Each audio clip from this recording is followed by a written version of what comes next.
All right, a whole bunch of news updates for you guys. A little bit late this week, but there's a lot to cover and I'm trying to pack it into a nice short video for you guys. Let's get into it. Yeah, gotta do it like that. You've been listening to the Learn Cardano podcast. All right, so there's a lot of news items for this week, so I'll try and get through this as quickly as possible to try and keep it as concise as I can. This very first one here, this is the Essential Cardano Resource website. So this is a website that the team from IOG have put together. I believe it's a team from IOG, but it has all of these pooled resources from community members. So people are setting up accounts. So I've set up an account here as well, and you can submit your own content on there. So if you're writing a really nice tutorial or doing a video that's about Cardano in general or something very particular, you can submit it to this portal here where you can share it with the rest of the community. So I'll be doing this as well. I'll be running up a couple of tutorials and videos on here for the community. So if you feel like contributing to something like this, I thought this was pretty cool.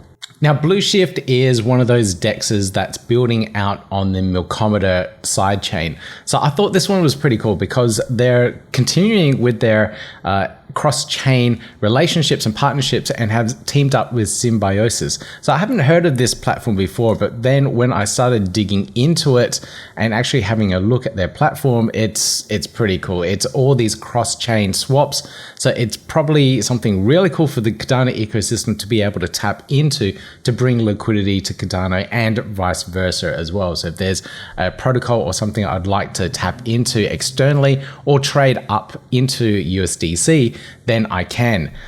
Now to continue on with Milkomeda, they are doing an EVM version of Djed, and it'll be launched on the testnet really soon. That's incredible. So now if people from outside of the Cardano ecosystem want to participate with the Djed stablecoin, they can do so on Milkomeda using the ADA, I think it was Mad ADA, or hang on, let me just check that. Oh, there we go. It's Milkomeda. So you'd be converting your assets over to Milkomeda and using that as the collateral for the Djed stablecoin on Milkomeda. Crazy, isn't it?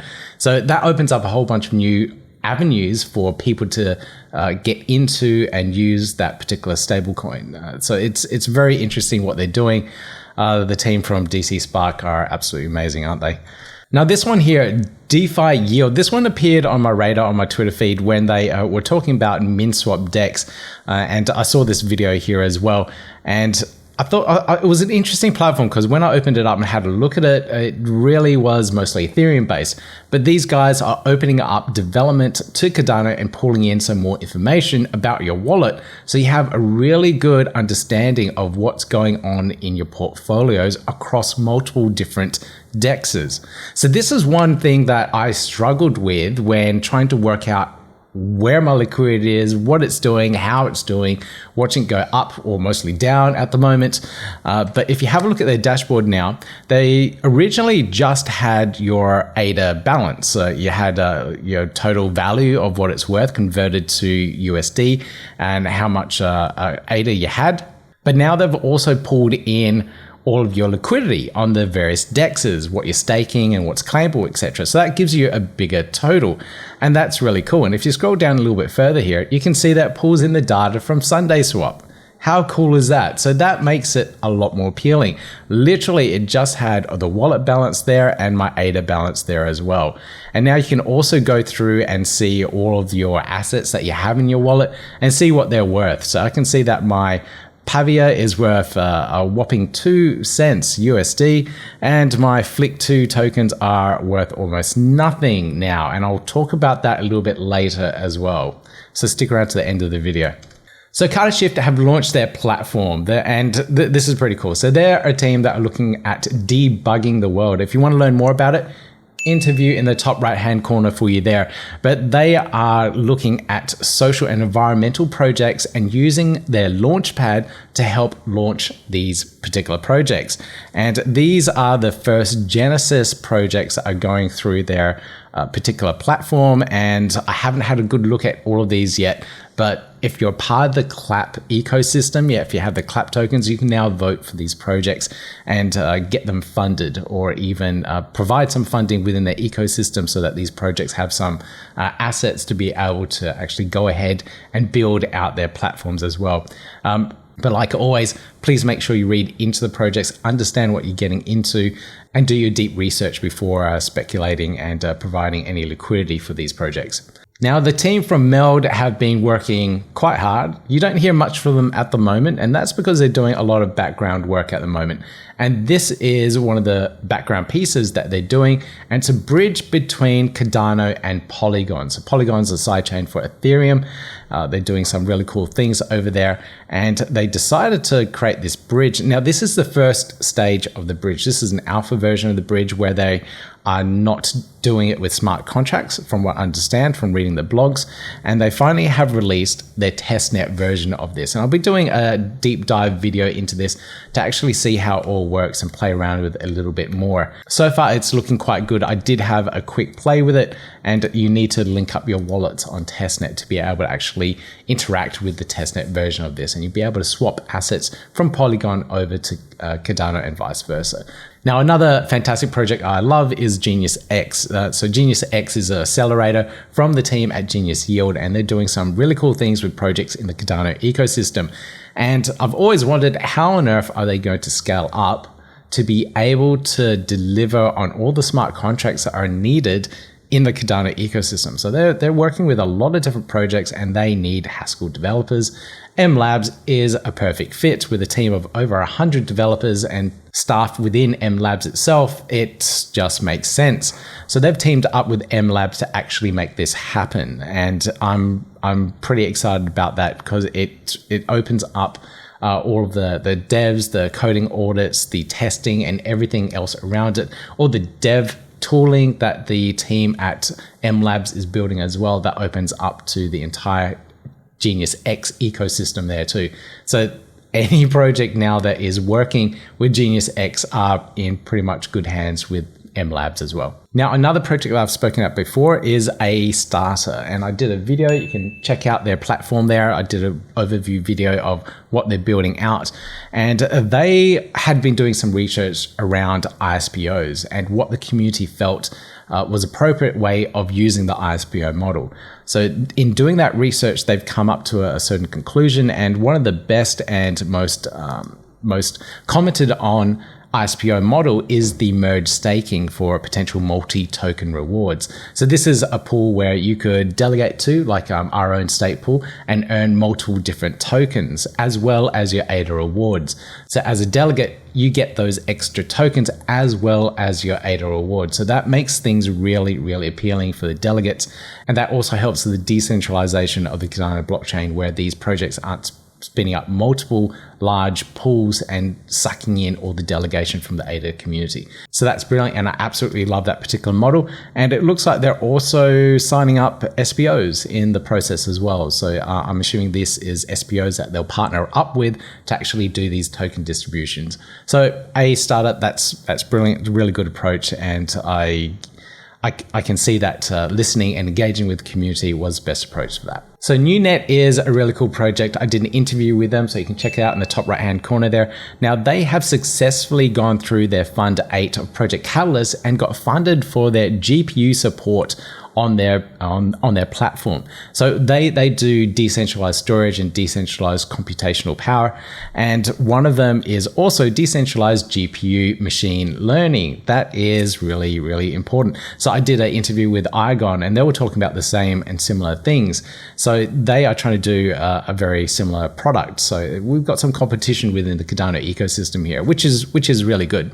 But the market for machine learning and having these GPUs is huge. It's like millions and millions of dollars could be saved by companies if they could decentralize that usage and have our own PCs or gaming rigs or whatever it is contribute to that machine learning power that is needed, that GPU power for the machine learning that's needed. So it's really, really cool way of decentralizing that particular process and having you as a provider earn a little bit of tokens in the process there. So it's a really, really cool way of doing things, and congratulations to the team there for successfully going through their funding process.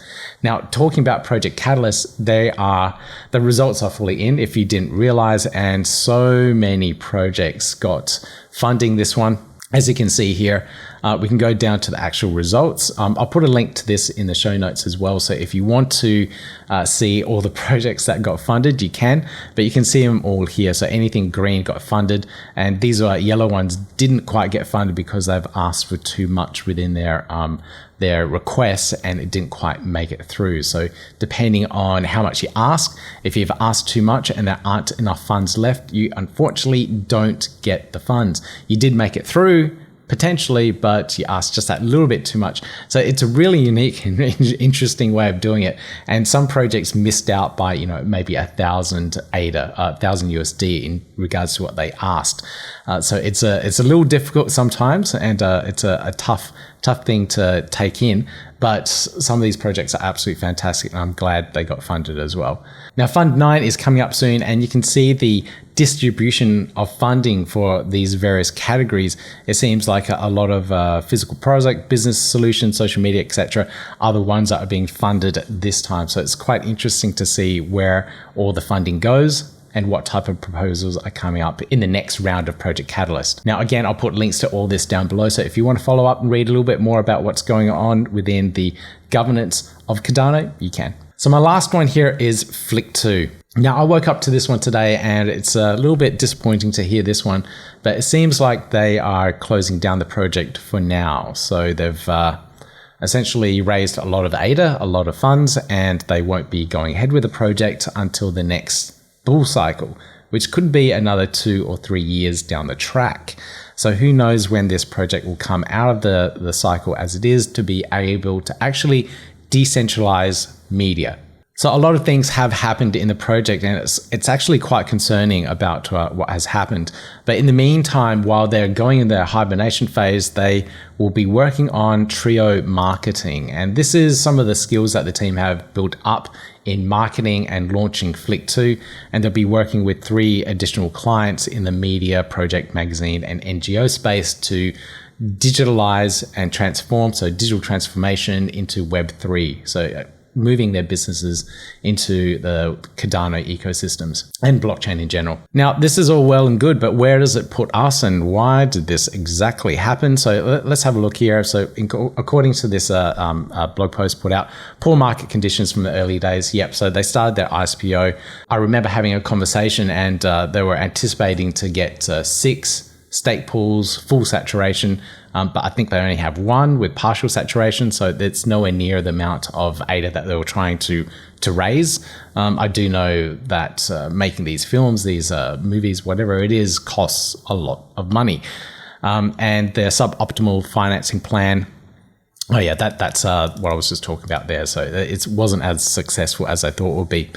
Now, this one here is really concerning. So the illegal transfer of 200 million Flick tokens from a former co-founder on exit.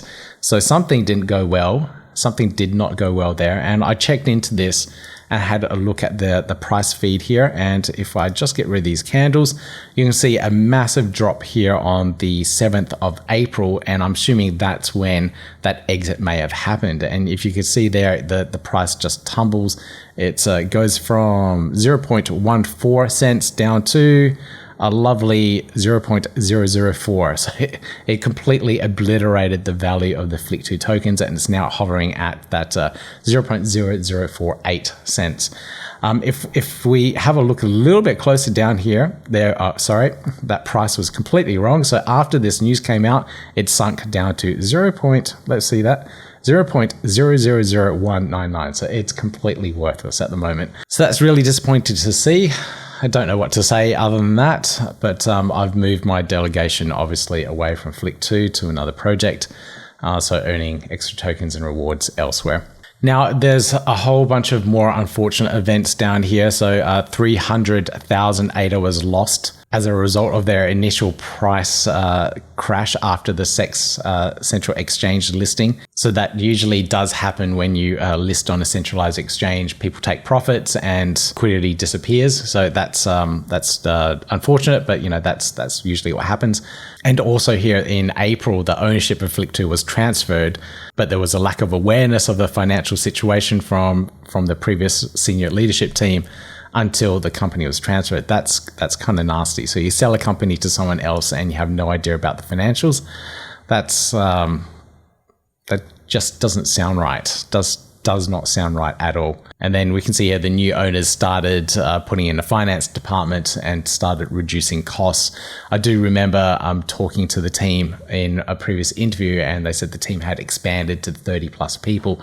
I thought that was quite a big amount of growth, and I thought they had the funds to support all that, but obviously not. So it's quite interesting what happened there. Now, the last one here is the mention of the CTO. So that's Rob Knight, one of the co-founders, had invested his whole life savings into the project. And it's really unfortunate to see that all those funds have been burnt through. The situation as it is, I think a lot of people have lost trust in the project. You can see that clearly in the crash of the price here. If people are exiting the project now, it's pretty much lost confidence in it. So I don't know if they'll be able to recover from this, if at all. So it's really disappointing to hear that this has happened. We're probably going to see more projects disappear as well as the price of various cryptocurrencies crash at the moment. It's a very, very bearish market, as everyone may know. But the strong ones, the good projects, will be holding on. And if anything, it is a brilliant time to build in the bear market, so that when you're ready with your product and the market's starting to look better again, you're in the best position possible. So if you're building right now, keep building. It's the best time to build. So that's it for me for this video. If you really enjoy this content, leave a comment down below. Give me that thumbs up, click subscribe, click on that notification bell, and you hear more from me real soon. See you guys. Yeah, gotta do it like that. You've been listening to the Learn Cardano podcast. Gotta get it hype. Crypto is what we like, but this is not investment or financial advice. Gotta do your research, cause it's risky. We know it is. This show is educational and it's informative. Crypto's the future, really, it ain't no debate.